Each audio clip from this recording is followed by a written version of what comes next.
Okay, we begin with Chapter 8, the last chapter of the book, and this is the first lesson, 8.1a, and we're doing systems of inequalities. And these aren't too terribly bad at all. We're going to start out with linear inequalities in two variables, which means we're talking about inequalities that make a straight line and do not have any exponents other than 1. So we're going to go ahead and give some of these a try. We're going to start with example 1, and I'll explain what's going on in the book's explanation as we do one of these examples. So example 1 says to graph the solution of this inequality that we have right here. So that's what we're going to do, and again it's linear, so it isn't too terribly painful. So I usually suggest what you do is write this, instead of an inequality sign, write it as an equal sign, and write it in slope-intercept form, so it's real easy to graph when we're talking linear equations. So we write this in slope-intercept form, and if you do the algebra, you get this right here. Okay? And whoops, equal sign, which means our y-intercept is at -5 and our slope is 2. So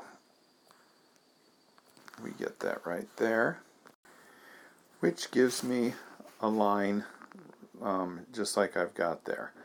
Alright, so one of the things that's important here is to find out whether or not this line is a dotted line or a solid line. Now a dotted line is used when you have less than or greater than signs.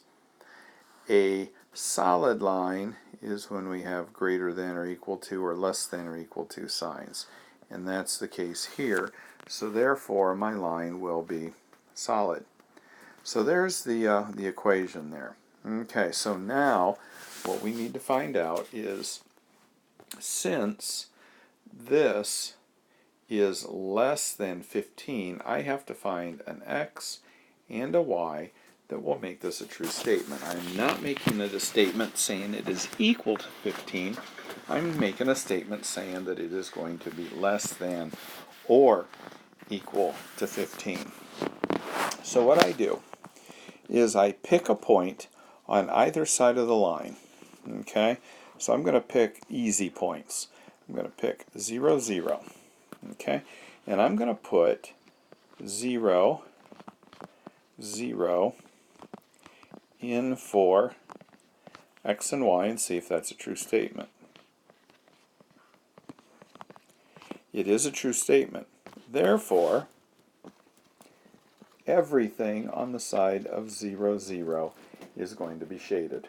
Because if 0, 0 works, then every number to the left of that green line is going to work. Now, for instance, if I would have tried 5, 0 first, and to see if it would work, I would find out that 6 times 5 minus 3 times 0 is less than or equal to 15. 30 is less than or equal to 15. What I found out is that is not true, which means I know that none of the numbers to the right of that line are going to be shaded. So what I do is I plug in a number in each of the intervals. Okay, so I either plug in a number from this interval or this interval. If it works, I shade it. If it doesn't work, like this one, I shade the other side. So you don't have to try both sides to see if they work. If one doesn't work, you know the other one does. If one works, you know the other one does not. So anyway, that makes it easy, so you only have to do it once. And you can also use your graphing calculator to solve these if you read the technology note on 589. Alright, so let's go with car rental agency, which is the second example. And they don't really give you a whole lot here.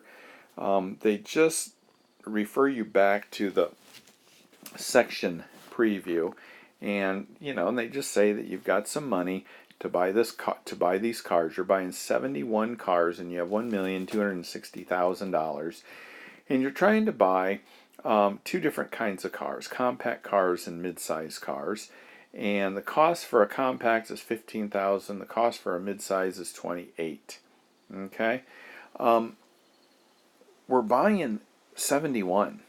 Okay, that's all we're buying is 71 or fewer. It says at most 71. So example 2 says, okay, so if you've got X is compact and Y is intermediate, when you add the two together, you're going to get at most 71. So either less than or equal to 71. Okay, so let's say you're going to graph this. So we're going to write this as X plus Y equals 71, or Y equals negative X plus 71. I put it in slope-intercept form. That means I'm going to cross my y-axis at 71. So let's say that each one of these are 10. So that means we're going to cross at about right up here. And my slope is negative 1. So that's the same as negative 10, 10. So I'm going to get a line that looks like this.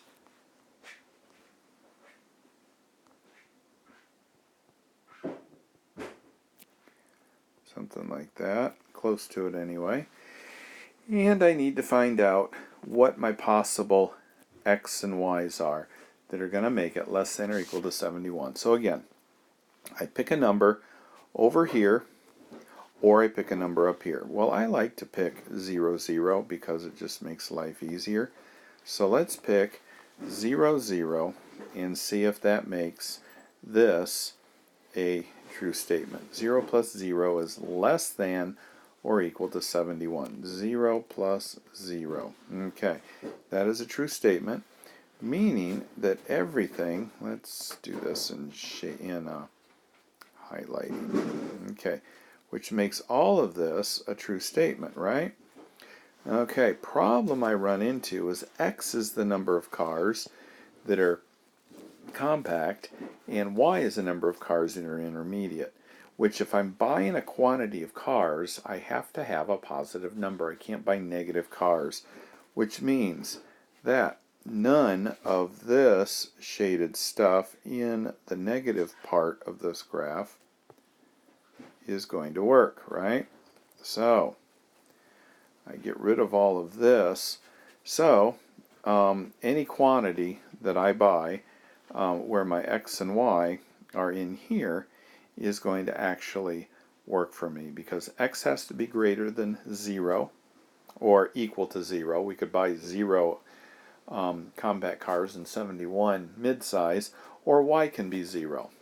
And then any combination of the two gives me that graph. So remember that the number of cars, or whenever you do these word problems, they have to satisfy the constraint of what they're giving you. And usually that constraint is no negative numbers if you're dealing with a quantity, a distance, dollars, that kind of thing.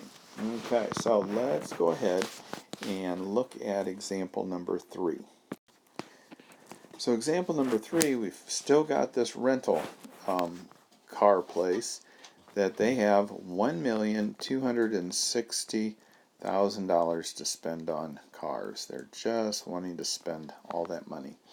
Okay, X compact cars costing $15,000 and Y mid-size cars costing $28,000. And X and Y are quantities, how many they're buying. A says write the inequality representing this information. Well, if I've got $15,000 for a compact times the number of cars plus 28,000 for an intermediate times the number, that's going to give me $1,260,000. Okay, but I don't want to spend any more than $1,260,000. $260,000. In fact, if I can spend less, that would be better. So it says I have a maximum of that to invest. So therefore, I'm not necessarily guaranteeing I'm going to spend the whole thing. I may, that's what the equal sign is, but it may be less, but I can't spend more than that.